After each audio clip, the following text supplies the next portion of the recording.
Siswa menjelaskan pengertian ikhlas, taat, khauf, dan taubat. Yang kedua, mengidentifikasi dalil tentang ikhlas, taat, khauf, dan taubat. Yang ketiga, menunjukkan contoh ikhlas, taat, khauf, dan taubat. Dan yang keempat, menjelaskan dampak positif ikhlas, taat, khauf, dan taubat. Selanjutnya adalah materi pembelajaran kita pada hari ini. Ada 4 poin yang akan kita bahas.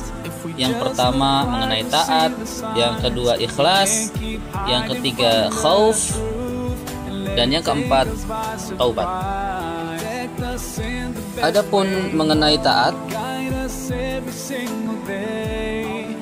kata taat berasal dari bahasa to'ah, ya ta'u, to'an, to'atan, yang berarti tunduk, patuh, dan setia kepada Allah Subhanahu wa Ta'ala.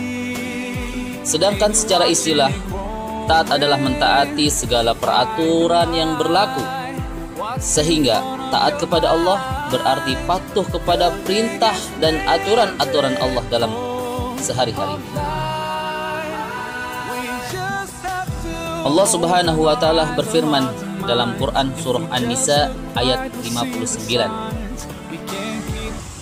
A'udzu billahi minasy syaithanir rajim. Bismillahirrahmanirrahim.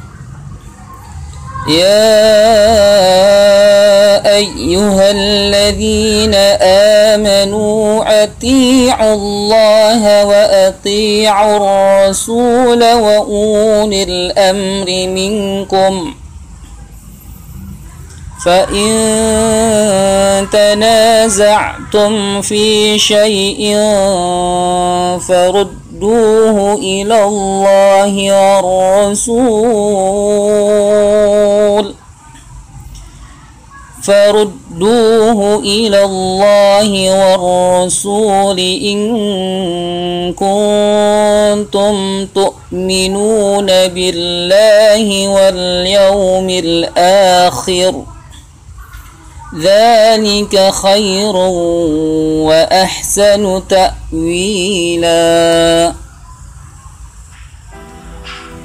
Yang artinya, ya ayyuhalladzina amanu, wahai orang-orang yang beriman, ati'ullaha wa ati'ur rasul wa ulil amri minkum, taatilah Allah dan taatilah Rasulnya serta ulil amri di antara kamu.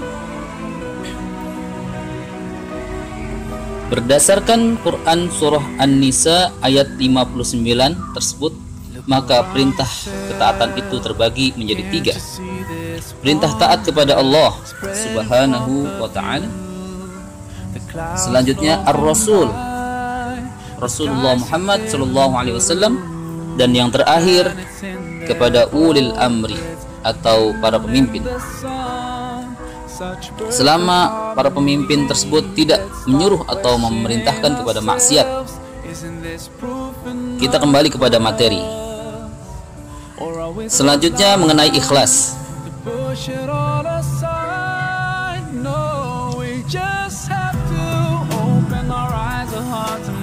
Kata ikhlas berasal dari bahasa Arab khalasa yukhlisu ikhlasan, yang berarti memurnikan niat hanya semata-mata mencari ridha Allah Subhanahu wa Ta'ala atau semata-mata mentaati perintahnya.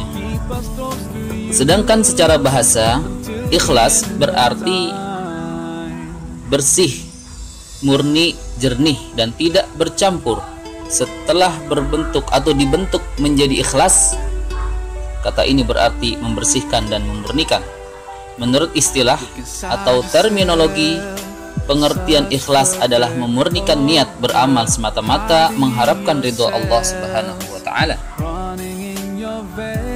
Rasulullah Shallallahu Alaihi Wasallam bersabda, berhubungan dengan pentingnya menjaga niat yang ikhlas, beliau bersabda,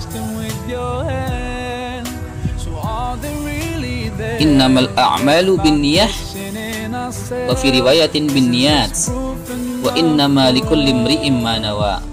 Faman kanat hijratuhu ila Allah war rasulih fa hijratuhu ila Allah war rasulih. Wa man kanat hijratuhu ila dunya yusibuha aw imra'atin yankihuha fa hijratuhu ila ma hajara ilaihi. Yang artinya, sesungguhnya amal-amal itu terkait dengan niat yang melatar belakanginya. Di dalam riwayat lain berbagai motif niat. Dan sesungguhnya setiap orang akan memperoleh sesuai dengan yang diniatkannya. Maka barang siapa hijrahnya karena Allah dan Rasulnya, maka hijrahnya itu mendapatkan keridhaan Allah dan Rasulnya. Barang siapa yang hijrahnya karena dunia, maka akan mendapatkan dunia tersebut, atau karena wanita, maka ia akan menikahinya. Maka hijrah itu sesuai dengan niatnya. Muttafaqun alaih. Selanjutnya mengenai khauf. Kata khauf berasal dari bahasa Arab khaufu ya khaufu khaufan, yang berarti takut. Khauf berarti perasaan gelisah atau cemas terhadap sesuatu yang belum diketahuinya dengan pasti. Menurut istilah dalam Islam, sebagaimana diuraikan dalam kamus tasawuf, khauf adalah satu sikap mental berasa atau merasa takut kepada Allah karena kurang sempurna pengabdiannya. Takut atau khawatir kalau Allah tidak senang padanya dan akan menghukumnya karena apa yang telah ia lakukan. Adapun yang hal-hal yang dapat mendorong kita mempunyai perasaan khauf atau takut kepada Allah Subhanahu wa taala antara lain sebagai berikut. Yang pertama, mengetahui azab Allah yang sangat pedih.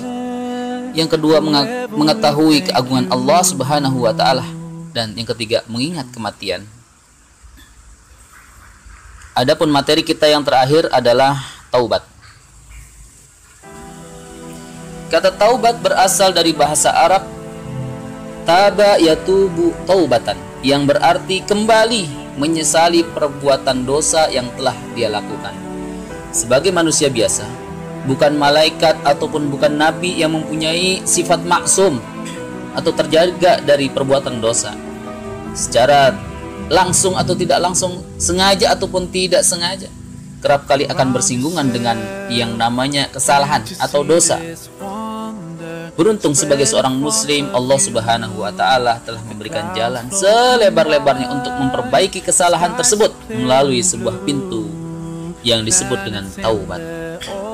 Dalam sebuah hadis disebutkan dari Anas, dia berkata, Rasulullah Shallallahu Alaihi Wasallam bersabda, semua Bani Adam pernah melakukan kesalahan, dan sebaik-baiknya orang yang salah adalah yang segera bertaubat. Hadis riwayat Ibnu Majah dari Anas.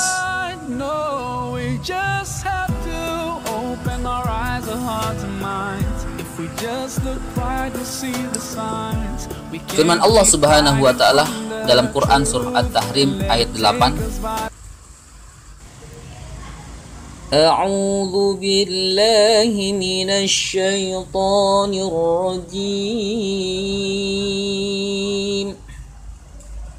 Ya ayyuhalladzina amanu tubu ilallahi taubatan nasuha. Asa rabbukum an yukaffir ankum sayyi'atikum wa yudkhilakum jannatin tajri min tahtiha al-anhar yawma la yukhzi Allahu an-nabiyya wal-ladhina amanu ma'ahu نورهم يسعى بين أيديهم وبأيمانهم يقولون ربنا أتمم لنا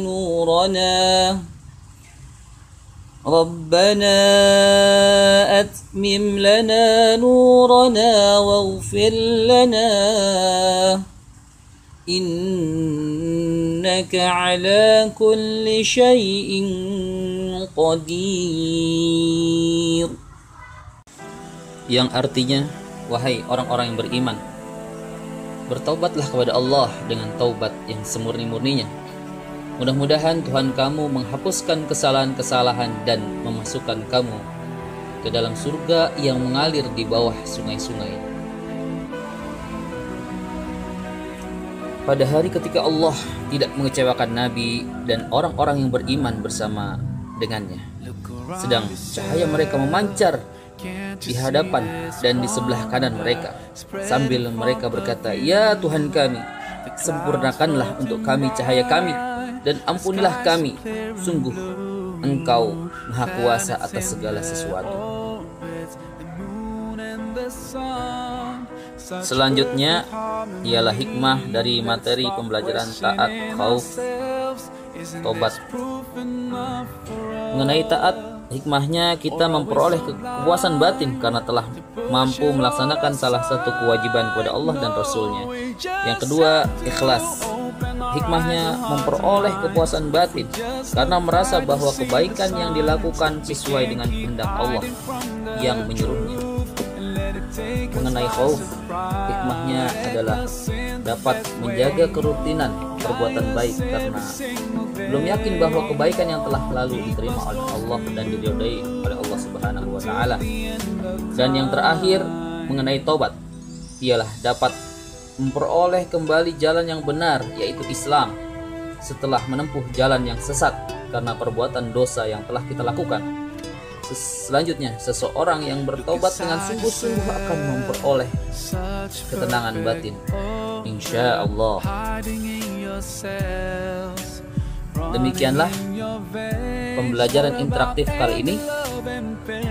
Mohon maaf atas segala kekurangan. Billahi taufik wal hidayah. Wassalamualaikum warahmatullahi wabarakatuh.